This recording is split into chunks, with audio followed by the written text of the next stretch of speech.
विधानसभांची रचना, विधानसभेची संख्या कशी असावी, मतदारसंख्येविषयी मतदारसंघ हे किती असावेत, त्याच्याबद्दलचं अनुमान काय आहे, कोण लावू शकतं, कशा रीतीने संसदेला हे सगळे अधिकार आहे, हे सगळं बघण्यासाठी आपण 170वे अनुच्छेद बघणार आहोत.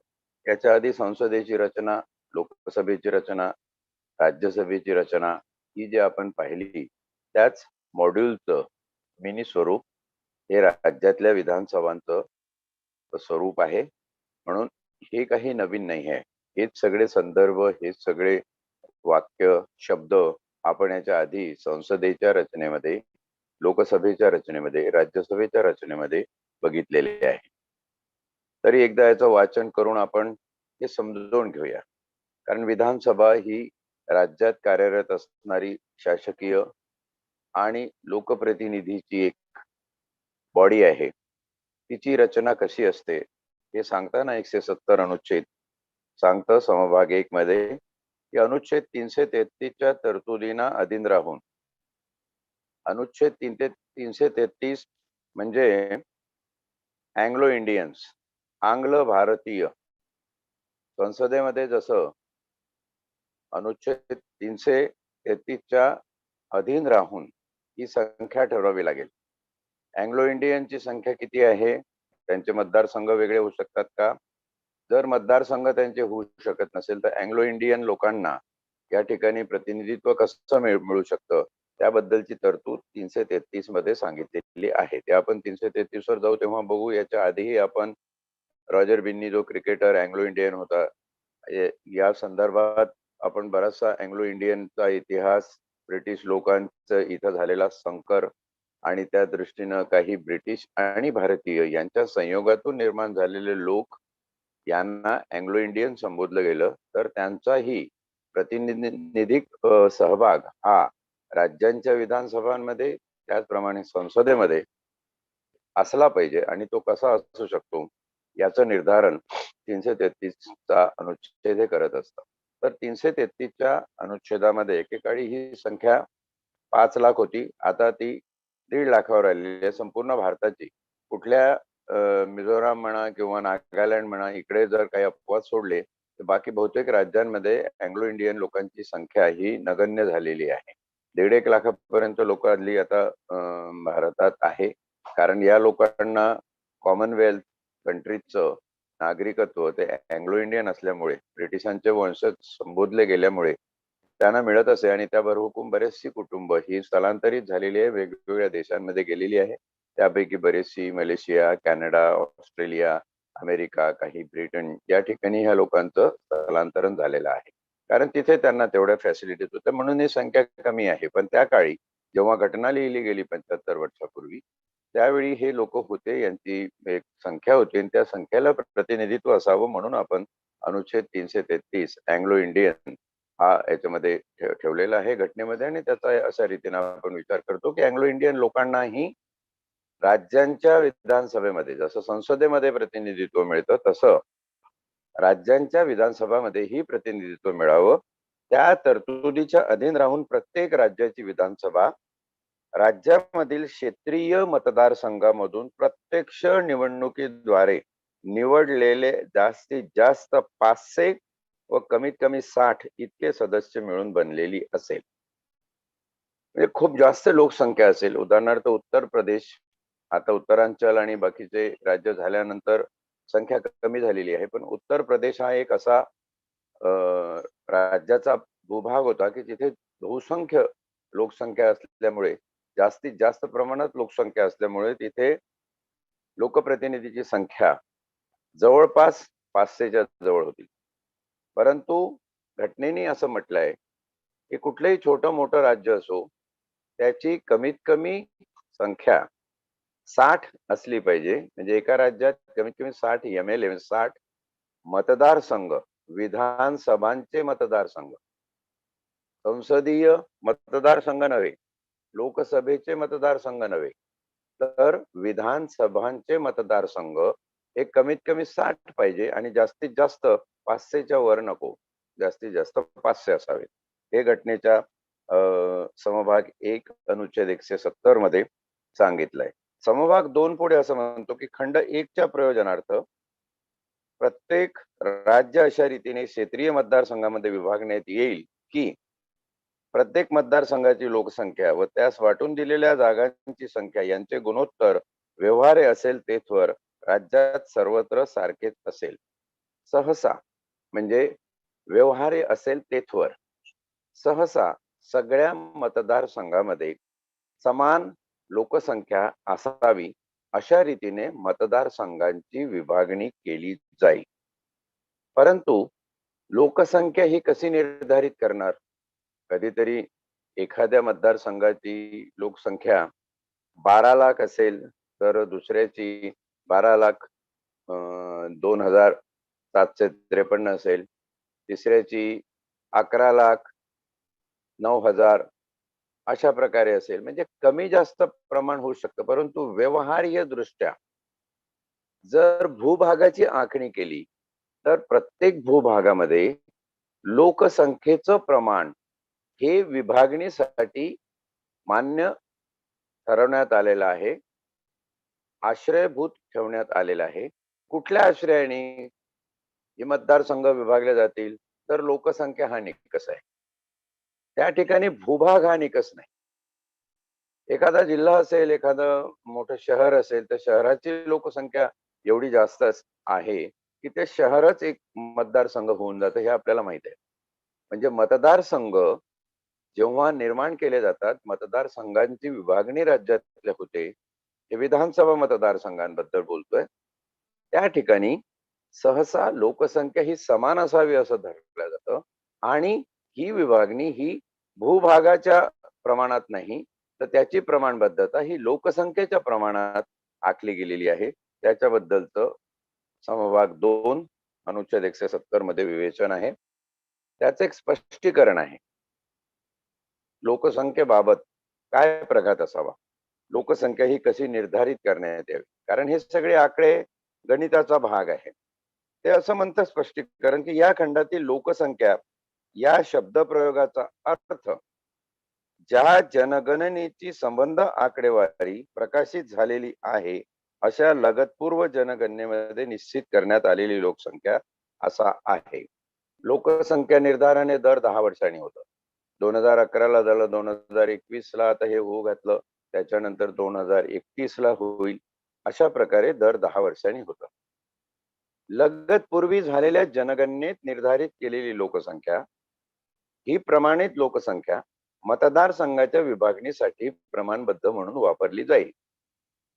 म्हणजे आता 2014 मध्ये निवडणुका झाल्या तर 2011ची लोकसंख्या त्यासाठी गृहीत धरण्यात आली. 2019 मध्ये निवडणुका झाल्या त्यासाठी परत 2011चीच जनगणना त्यातून निष्पन्न झालेली लोकसंख्या ही समजण्यात आली. 2021 नंतर ज्या निवडणुका होतील, उदाहरणार्थ 2024 मध्ये निवडणुका होऊ घातलेल्या आहेत, माहित नाही होतात आहे की नाही, पण होऊ घातलेल्या आहेत, आपण असं गृहीत धरूया. 2024 मध्ये खासदारकीच्या आणि आमदारकीच्या निवडणुका होतील. त्यासाठी 2021 मध्ये जी जनसंख्या निर्धारित केली जाईल ती जनसंख्या मतदारसंघाच्या विभागणीसाठी प्रमाणभूत समजली जाईल. त्याच्या आधारावर ती मतदारसंघांची संख्या निर्धारित केली जाईल. असा उपखंड 2 चा अर्थ स्पष्टीकरणासह आहे. याच्यामध्ये एक परंतु आहे. परंतु असे की या स्पष्टीकरणातील ज्या जनगणनेची संबंध आकडेवारी प्रकाशित झालेली आहे त्या जनगणनेची लगतपूर्व जनगणना या उल्लेखाचा अन्वयार्थ सन 2026 नंतर होणाऱ्या पहिल्या जनगणनेची संबंध आकडेवारी प्रकाशित होईपर्यंत 2001 सालच्या जनगणनेचा उल्लेख म्हणून लावला जाईल. म्हणजे 2011ला जर जनगणना झाली नसती तर 2001 सालची जी जनगणना आहे ती प्रमाणित समजली जाईल. आता हेच प्रमाण जर पुढे वाढत गेलं तर कुठपर्यंत 2001 ची जनगणना ही प्रमाणित जनगणना समजली जावी, तर 2026 नंतरच्या होणाऱ्या जनगणने म्हणजे 2026 नंतर कधी जनगणना होईल? 2031 साली. 2031 सालची जनगणना होत नाही, त्याचे आकडे येत नाही, तोपर्यंत जर जनगणनेसंबंधात काही अडचण आली, त्याच्या निर्धारणामध्ये काही प्रश्न निर्माण झाले, तर 2001 ची जनगणना आणि त्या जनगणनेतून निष्पन्न झालेली लोकसंख्या ही प्रमाणबद्ध लोकसंख्या समजली जाईल आणि त्यानुसार मतदारसंघांची विभागणी राज्यामध्ये केली जाईल. समभाग 3 असं म्हणतो, प्रत्येक जनगणना पूर्ण झाल्यावर प्रत्येक राज्याच्या विधानसभेतील जागांची एकूण संख्या व प्रत्येक राज्याची क्षेत्रीय मतदारसंघामध्ये केलेली विभागणी यांचे संसद कायद्याद्वारे निर्धारित करील अशा प्राधिकाऱ्याकडून व अशा रीतीने पुनःसमायोजन केले जाईल, पुनर्निर्धारण रिकन्स्ट्रक्शन केले जाईल. आता ज्या ज्या राज्यामध्ये मतदारसंघाची संख्या कमी अधिक करणं आवश्यक आहे, अशा वेळी या जनगणनेच्या आधारे जेव्हा राज्य संसदेला तसा रिपोर्ट पाठवेल, अहवाल पाठवेल, त्याप्रमाणे संसद एखाद्या प्राधिकाऱ्याची नेमणूक करेल आणि ती नेमणूक केल्यानंतर तो अशा रीतीने मतदार संघांची संख्या पुनर्निर्धारित करेल, पुनर्विलोकन करून त्याच्यावर निर्णय घेईन, परंतु तो अधिकारी संसदेने प्राधिकृत केलेला अधिकारी असेल. याचा अर्थ फक्त एवढाच आहे की हे संसदेला अधिकार देण्याचं कारणच असं आहे की संपूर्ण भारतामध्ये एक जिन्सीपणा, एक समान तत्व राज्यांच्या विधानसभा मतदारसंघांच्या बाबतीत राबवलं गेलं पाहिजे आणि म्हणून संसदेला हे अधिकार दिले आहे. असे जे संसदेचे प्राधिकृत अधिकारी असतील ते त्या राज्यांमध्ये जाऊन त्या राज्याच्या अहवालाचा आढावा घेऊन किंवा प्रत्यक्ष एखादं गरज पडली तर एखादी सामाजिक संस्था TISS सारखी असेल, Tata institute of social science वगैरे सारखी संस्था, या संस्थेची मदत घेईल आणि ते पुनर्निर्धारण करेल. एकदा संसदेच्या अशा प्राधिकाऱ्यांनी पुनर्निर्धारण केलं की त्याप्रमाणे मतदार संघांची संख्या ही वाढवून किंवा कमी करी जाईल. परंतु असे की अशा पुनर्समायोजनामुळे त्यावेळी अस्तित्वात असलेल्या विधानसभाचे विसर्जन होईपर्यंत त्या विधानसभेतील प्रतिनिधित्वावर परिणाम होणार नाही. परंतु समजा हे पुनर्निर्धारण मध्ये झालं असेल आणि विधानसभेचा जो कालावधी आहे तो अजून 1-1.5-2 वर्ष शिल्लक असेल, तर पुनर्निर्धारणामध्ये काही कमी अधिक झालं तर त्याचा परिणाम त्याच्या आधी निवडून आलेल्या लोकांच्या संख्येवर किंवा मतदारसंघाच्या संख्येवर होणार नाही. म्हणजे हे कधी लागू पडेल पुनर्निर्धारण?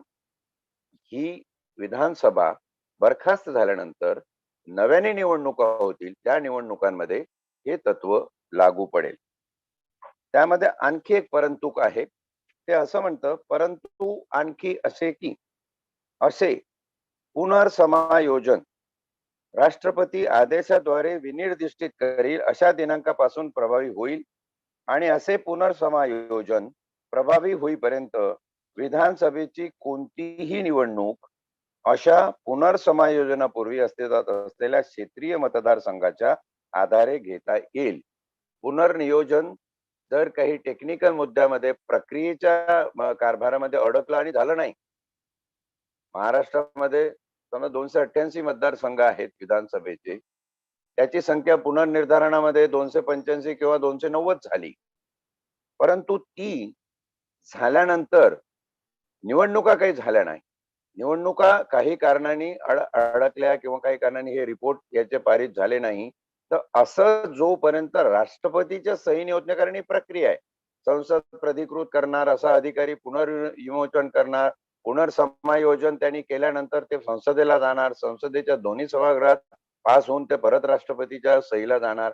ही जी सगळी प्रक्रिया आहे त्या प्रक्रियेमध्ये वेळ जर लागला तर त्या अशा वेळ लागेपर्यंत राष्ट्रपतीच्या सहीने आदेश निर्गमित होईपर्यंत जे आधीच अहवालाचं तत्व असेल, जे आधीची मतदारसंघाची संख्या असेल त्याप्रमाणे विधानसभेचं कामकाज चालू राहील. परंतु अजून एक परंतु काय, परंतु तसेच सन 2026 नंतर होणाऱ्या पहिल्या जनगणनेची संबंध आकडेवारी प्रकाशित होईपर्यंत म्हणजे 2026 नंतर होणाऱ्या पहिल्या जनगणनेची, म्हणजे कधी परत अजून 2031 झालं. 2031 ची जनगणना झाल्यानंतर ती आकडेवारी प्रकाशित होईपर्यंत 2 गोष्टी महत्त्वाच्या सांगितल्या आहेत. एक, 1971 सालच्या जनगणनेच्या आधारे पुनर्समायोजित केलेली प्रत्येक राज्याच्या विधानसभेतील जागांची एकूण संख्या, आणि 2, 2001 सालच्या जनगणनेच्या आधारे पुनर्समायोजित करण्यात येईल अशी प्रत्येक राज्याच्या क्षेत्रीय मतदारसंघांमध्ये झालेली विभागणी या खंडान्वये पुनर्समायोजित करण्याची आवश्यकता असणार नाही. म्हणजे 2031 ची आकडेवारी येईपर्यंत आपल्याला 2 गोष्टीची बंधनं पाळलेली आहे, की 1971 सालची जनगणना ही पुनर्समायोजनासाठी जी वापरण्यात येऊ शकते, त्याच्यानंतर 2001 सालची जनगणना ही पुनर्समायोजन करण्यासाठी वापरण्यात येऊ शकते, त्याच्यात बदल होणार नाही. कसं, की समजा 1971च्या जनगणनेला चॅलेंज केलं, त्याच्यात तुम्हाला बदल करता येणार नाही हे निर्धारण करण्यासाठी, पुनर्समायोजन करण्यासाठी तुम्हाला त्याच्यात बदल करता येणार नाही. जी प्रकाशित झालेली लोकसंख्या आहे, इथं 1971 आणि 2001 असे 2 ठेवलेले आहे. हे कशासाठी, की तुलनात्मक दृष्ट्या एखाद्या वेळी तुम्हाला 1971च्या जनगणनेच्या आकड्याप्रमाणे निर्धारण करायला अडचण येत असेल, तर 2001 ची जनगणना वापरू शकता, किंवा 2001 च्या जनगणनेमध्ये जी लोकसंख्या निर्धारित झालेली आहे तिला गृहीत धरून पुनर्निर्धारण करण्यासाठी अडचण येत असेल, तर 1971 ची जनगणना वापरू शकता. या ठिकाणी हे क्लिष्टता एवढ्यासाठी दिलेली आहे, वाचताना आपल्याला हे क्लिष्ट वाटते, परंतु प्रॅक्टिकली अशा प्रकारची लोकसंख्या निर्धारित करण्यासाठी प्रत्येक मतदारसंघांमध्ये विधानसभेच्या अनेक प्रकारच्या अडचणी येतात.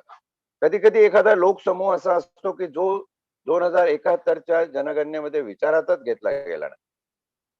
कधी कधी असाही एखादा लोकसमूह असू शकेल की जो 2001च्या जनगणनेमध्ये विचारात घेण्यात आलेला नाही. मग अशा वेळी जर प्रॉब्लेम झालं आणि तुम्हाला असं आढळलं की 2001च्या जनगणनेमध्ये एक आदिवासी समूह कुठल्या मतदारसंघातला आहे जो विचारातच घेतला गेला नाही, परंतु तो 1971च्या जनगणनेमध्ये विचारात घेण्यात आलेला आहे, तर तुम्हाला 1971 ची प्रमाणबद्धता तिथं लावावी लागेल. उलट समीकरण झालं तर 2001 ची प्रमाणबद्धता लावावी लागेल. अशा रीतीनं ज्या व्यवहार्य अडचणी मतदारसंघाच्या लोकसंख्या निर्धारणामध्ये, मतदारसंघांच्या संख्या निर्धारणामध्ये येत असतील तर अशा येऊ नये, आणि जर अशा आल्या तर there should be some standard. म्हणून कुठला स्टँडर्ड घेतलेला आहे? 1971 ची जनगणना, त्याच्यात निर्धारित झालेली लोकसंख्या, 2001 ची जनगणना, त्याच्यात निर्धारित झालेली लोकसंख्या, आणि या सगळ्याची प्रमाणबद्धता ठेवून हे कुठपर्यंत चालणार? हे 2031 पर्यंत चालणार. 2031 नंतर हे आपोआप सगळे संदर्भ गळून पडतील, कारण इथे स्पष्ट केलेलं आहे की 2026 नंतर होणाऱ्या पहिल्या जनगणनेची संबंध आकडेवारी प्रकाशित होईपर्यंत 2001 सालच्या जनगणनेचा उल्लेख म्हणून संबोधला जाईल. म्हणजे काही बाबतीत आपण स्पष्ट असलं पाहिजे की ह्या ज्या वेगवेगळे संदर्भ लावून इथं जनसंख्या, लोकसंख्या निर्धारित करण्याचा प्रयत्न होतोय, तो प्रयत्न का होतो आणि कशामुळे होतो? कारण सगळ्या व्यवहार्य अडचणीवर मात करण्यासाठी असा हा प्रयत्न या ठिकाणी केलेला आहे. म्हणजे लोकसंख्या निर्धारित करण्यासाठी कुठल्या अडचणी येऊ नये. नाही तत्पर समजा काही गोष्टी चॅलेंज झाल्या की मतदारसंघ चुकून जास्त झाले, कमी झाले, लोकसंख्येचं निर्धारण बरोबर झालं नाही, आणि असं लोकसंख्येचं निर्धारण होत असताना काही विशिष्ट लोकसमूह वगळले गेले, अशा प्रकारचे काही पिटिशन सुद्धा सर्वोच्च न्यायालयामध्ये, उच्च न्यायालयामध्ये जर दाखल झाले, तर त्यावेळी भानगड होऊ नये. त्यावेळी एक क्लॅरिटी असावी की शासनाने कुठल्या पद्धतीनं कुठली प्रमाणबद्धता वापरून ही संख्या निर्धारित केलेली आहे, त्याचं स्पष्टीकरण घटनेने या 170 अनुच्छेदामध्ये देण्याचा प्रयत्न केलेला आहे.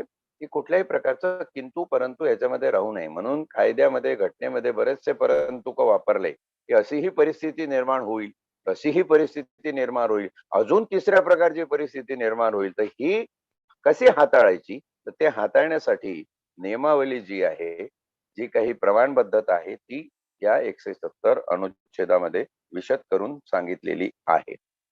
थोडक्यात कसं, की लोकसंख्येच्या प्रमाणामध्ये लोकप्रतिनिधी निर्माण होणं ही लोकशाहीची गरज आहे.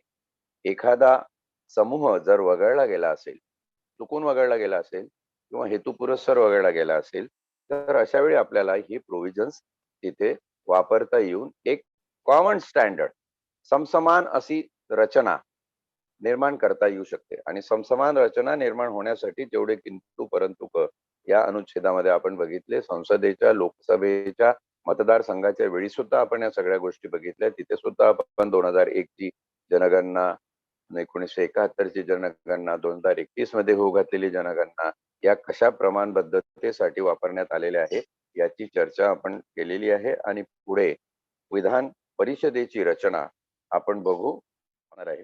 विधानसभेची रचना हल्ली महाराष्ट्रामध्ये जो 12 MLC विधान परिषदेच्या सदस्यांचा अपॉइंटमेंटचा तिढा रंगतो आहे राजकीय पटलावर. अनेक प्रकारे याच्यात राजकारण होत आहे वगैरे वगैरे गोष्टी बोलल्या जातात. त्या अनुषंगाने आपण अनुच्छेद 171 हा चांगल्यापैकी समजून घेतला पाहिजे.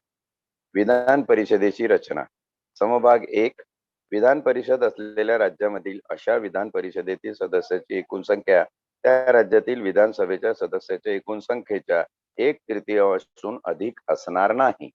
म्हणजे 300 असतील तर 100 लोक हे विधान परिषदेमध्ये 300 कुठले विधानसभेचे. आता आपले 288 आहे, याचा 1/3 आपली संख्या साधारण 75-80च्या घरात येते. सध्या 75 आहे आपल्या विधान परिषदेची आणि त्याप्रमाणे ती संख्या निर्धारित केली जाते. 1/3 पेक्षा अधिक असणार नाही. म्हणजे जास्तीत जास्त जी संख्या आहे ती 33% च्या वरती जाणार नाही. 1/3. परंतु असे की एखाद्या राज्याच्या विधान परिषदेच्या सदस्याची एकूण संख्या काही झाले तरी 40 पेक्षा कमी असणार नाही. पण विधानसभेचे लोकच जर कमी असतील तर मग विधान परिषदेमध्ये लोक किती 2, 4, 5च ठेवायचे का 1/3 म्हटलं तर. 60 आपण तिकडे ठेवलेली आहे. विधान सभेमध्ये कमीत कमी 60 MLA असले पाहिजे, असं आपण अनुच्छेद 170 मध्ये बघितलेलं आहे. पण त्याच्या 1/3 म्हणजे 20 झाले. मग 20 लोकांसाठी विधान परिषद चालवायची का? तर नाही. विधान परिषदेची कमीत कमी संख्या ही 40 असली पाहिजे. म्हणजे अशाच राज्यांमध्ये विधान परिषद असू शकते ज्या राज्यांमध्ये किमान 120 MLA विधानसभेमध्ये आहेत. हे यावरून निश्चित होतं. समभाग 2 असं म्हणतो, संसद कायद्याद्वारे अन्यथा तरतूद करीपर्यंत एखाद्या राज्याच्या विधान परिषदेची रचना खंड 3 मध्ये तरतूद केल्याप्रमाणे राहील. म्हणजे संसदेने तरतूद करेपर्यंत राज्याच्या विधानसभेची रचना खंड 3 मध्ये दिल्याप्रमाणे राहील. आता खंड 3 आपण बघणार आहोत. पण इथे संसदेचा कायदा अन्यथा तरतूद करीपर्यंत असा उल्लेख का केलेला आहे? कारण विधान परिषदेची संख्या कमी जास्त होणं किंवा विधान परिषदेची निर्मितीच होणं किंवा विधान परिषद नसणं किंवा निर्माण करणं एखाद्या राज्यामध्ये, हे सगळे अधिकार संसदेचे आहे. म्हणून संसदेने याच्यावर विशेष नियम करेपर्यंत या विधान परिषदेमध्ये कोण कोण सदस्य असावे, कुठल्या पद्धतीचे ते असावे, कुठल्या मार्गाने ते तिथे निवडून जावे, याच्याबद्दलची रचना ही समभाग 3 मध्ये दिल्याप्रमाणे राहील. समभाग 3 जर बदलला तर तो कोण बदलू शकतं? याचा अर्थ संसद बदलू शकते. म्हणून या ठिकाणी आपण समभाग 3 बघूया. समभाग 3 चे एकंदर 5 उपसमभाग आहेत. या 5 उपसमभाग म्हणजे ही 5 क्षेत्र आहेत, ज्या क्षेत्रातून अशा प्रकारचे निष्णात व्यक्ती हे विधान परिषदेवर नेमणूक मिळू शकते, निवडून जाऊ शकतात. पहिलं आहे, एखाद्या राज्याच्या विधान परिषदेच्या सदस्याच्या एकूण संख्येपैकी शक्य होईल तितपत जवळजवळ 1/3 सदस्य. आता हे विधान परिषदेचे 1/3, विधानसभेचे 1/3 ही संपूर्ण विधान परिषदेची संख्या झाली. विधान परिषदेच्या संख्येचे 1/3 सदस्य हे राज्यातील नगरपालिका, जिल्हा मंडळे आणि संसद कायद्याद्वारे विनिर्दिष्टित करील अशी अन्य स्थानिक प्राधिकरणे, स्थानिक स्वराज्य संस्था याचा अर्थ, यांचे सदस्य मिळून बनलेल्या मतदार गणाकडून निवडून दिले जातील.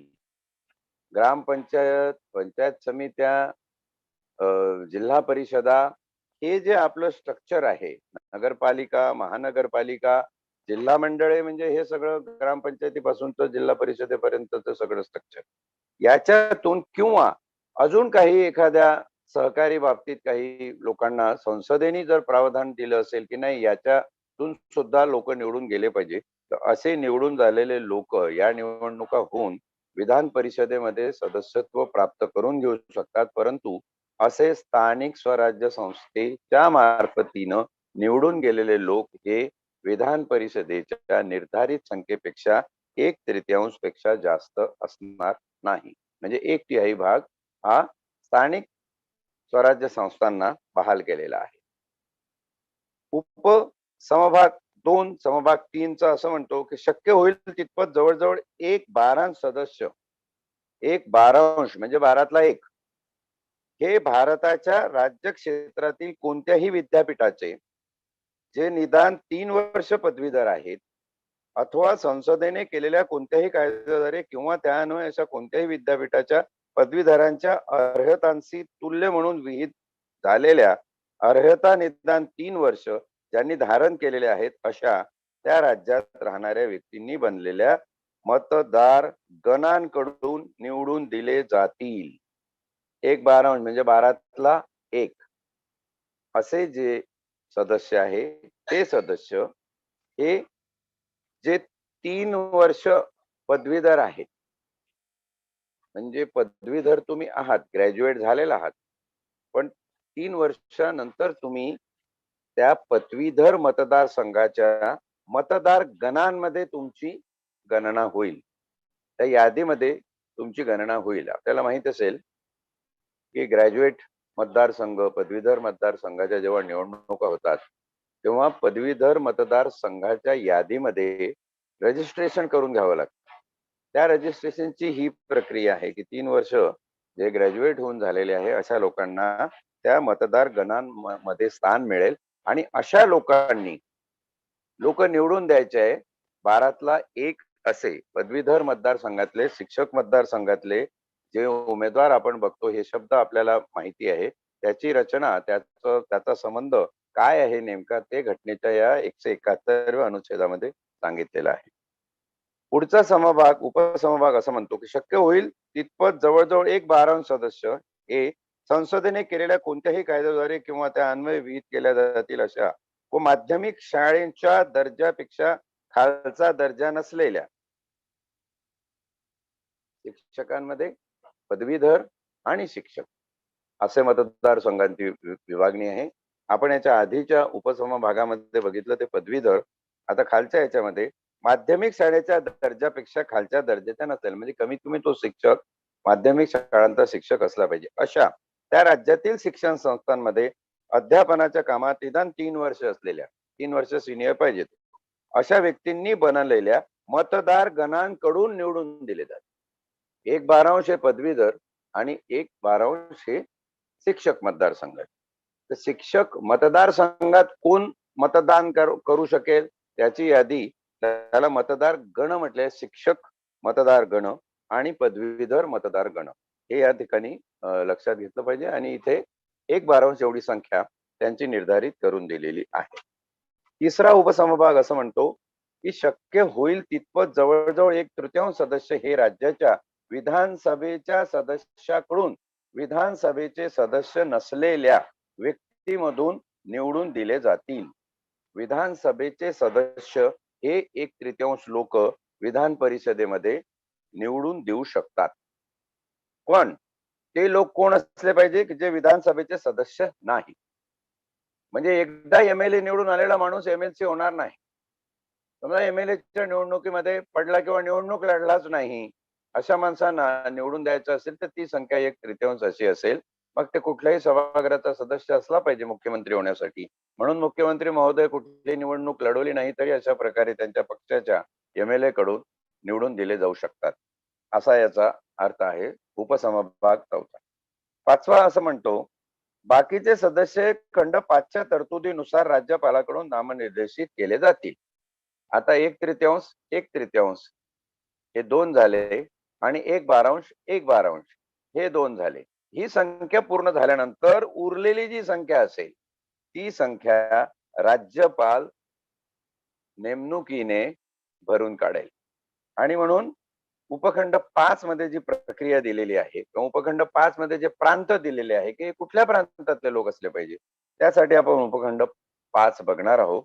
त्याच्या आधी आपल्याला समभाग 4 बघूया. 4 मध्ये असं म्हटलंय की खंड 3 चे उपखंड क, ख आणि ग या अन्वये निवडून द्यावयाचे सदस्य संसदेने केलेल्या कोणत्याही कायद्याद्वारे किंवा त्या अन्वये विहित केले जातील अशा क्षेत्रीय मतदारसंघामध्ये निवडले जातील आणि उक्त उपखंड अन्वये व उक्त खंडाचा उपखंड घ अन्वये निवडणुका प्रमाणशीर प्रतिनिधित्व पद्धतीने एकल संक्रमणीय मताद्वारे घेतल्या जातील.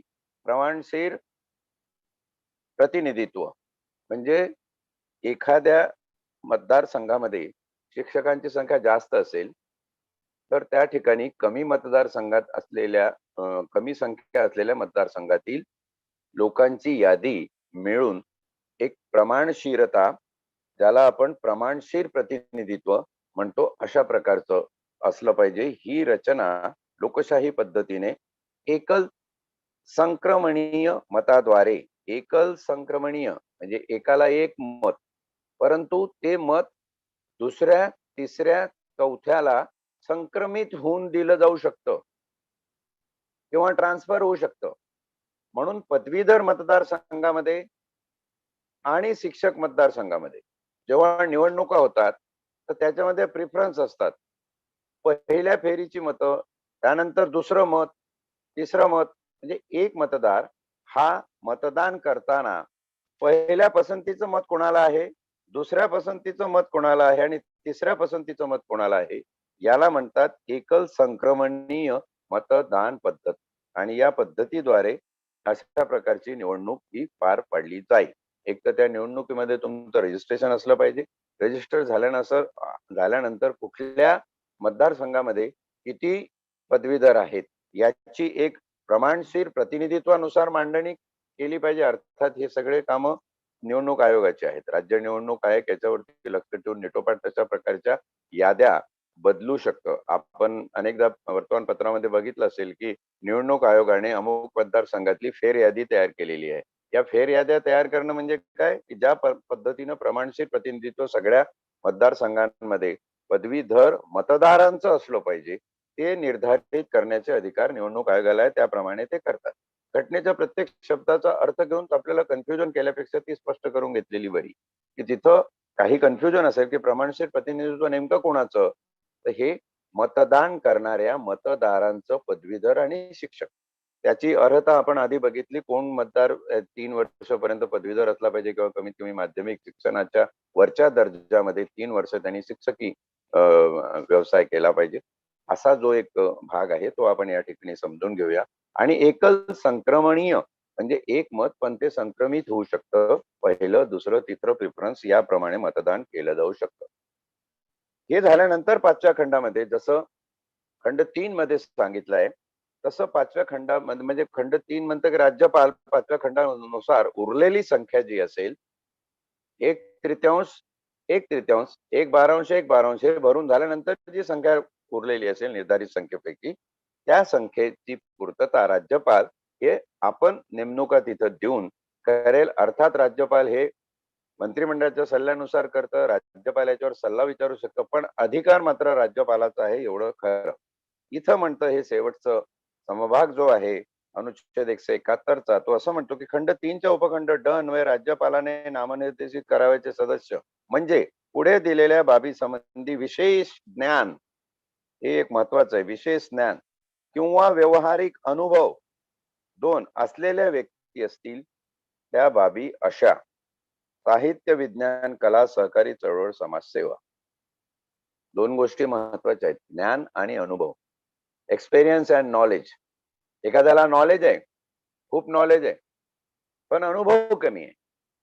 आमचे मित्र श्रीकांत जिचकार होते, आज नाही आहेत, पण त्यांना अपार ज्ञान, अनुभव त्या मानाने कमी असेल तर ज्ञान आणि अनुभव याची सांगड घालून एखादा ज्ञानी माणूस असेल, आनंद डिग्र्या त्याच्या असतील, सगळ्या प्रांतामध्ये त्याचा ज्ञानात्मक वावर असेल असा माणूस, आणि दुसरा ज्ञानी नसेल, डिग्र्या नसेल, पण अनुभवाने फार समृद्ध आहे, अनुभव संपन्नता ज्याच्याकडे आहे असा, हे 2 प्रमुख निकष. हे कुठल्या कुठल्या क्षेत्रामध्ये? पहिलं साहित्य, साहित्य आणि वाङ्मय. आपण याचा डिफरन्स जेव्हा लोकसभेच्या वेळी या नेमणुका होतात तेव्हा बघितला. वाङ्मय जे वैश्विक मानवी संकल्पनावर परिणाम करतं, साहित्य हे समाजाच्या हिताचं, मानवतेच्या दृष्टिकोनातून मांडलेलं निरूपण असतं. साहित्य आणि वाङ्मय याच्यामध्ये वाङ्मय श्रेष्ठ आहे, परंतु साहित्यिक हा वाङ्मयकार असतोच असं नाही, किंवा वाङ्मयकार हा साहित्यकार असल्याशिवाय वाङ्मयकार होऊ शकत नाही, हे आपण या ठिकाणी लक्षात घेतलं पाहिजे. काही लोक इथे प्रश्न विचारतात, मग वाङ्मय ह्या शब्दाचं काय? वाङ्मयाला तुम्ही काय समजता? बाबा, घटनेने साहित्य म्हटलेलं आहे, पण साहित्यामध्ये वाङ्मयाचा समावेश आहे आणि तो असलाच पाहिजे. किंबहुना कुठलंही वाङ्मय हे साहित्याशिवाय निर्माण होत नाही.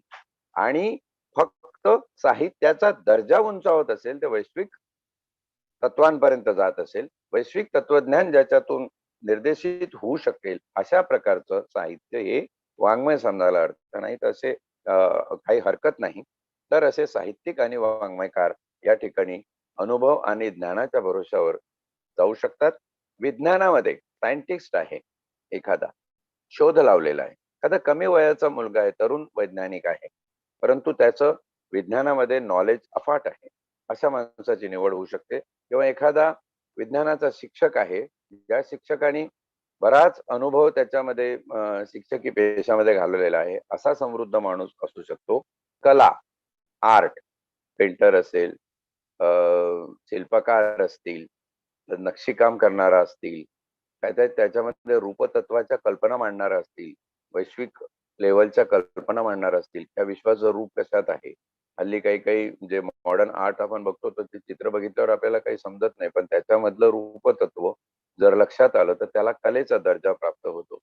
हे आर्ट म्हणून प्रमाणित झालं पाहिजे. आर्ट म्हणून प्रमाणित करणारी आपली इंडियन आर्ट अकॅडमी असते, ती आर्ट अकॅडमी त्याला प्रमाणित करत असते. म्हणजे कला हा प्रांत आपण समजतो तेवढा सोपा नाही आहे. याच्यामध्ये बऱ्याचशा गोष्टी निर्देशित केल्या आहे. घटनेने एक शब्द दिला, परंतु शब्द शासकीय प्रशासकीय पातळीवर प्रमाणित होऊन जेव्हा पुढे जातो, तेव्हा त्याचा अर्थ फार वेगळा, निटोपाट आणि चांगल्या प्रकारे लावता येऊ शकतो.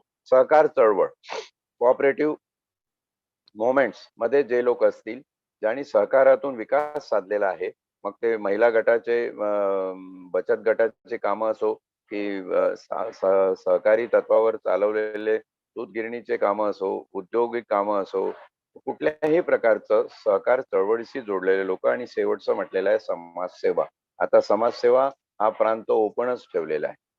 त्या समाजसेवेला काय प्रमाणबद्धता आहे, प्रमाणशीरता आहे, ही 10-12 सर्टिफिकेट अमुक संस्थेने अमुक काम केलं, तमुक संस्थेने तमुक काम केलं असं दाखवण्यासाठी म्हणून केलं जातं.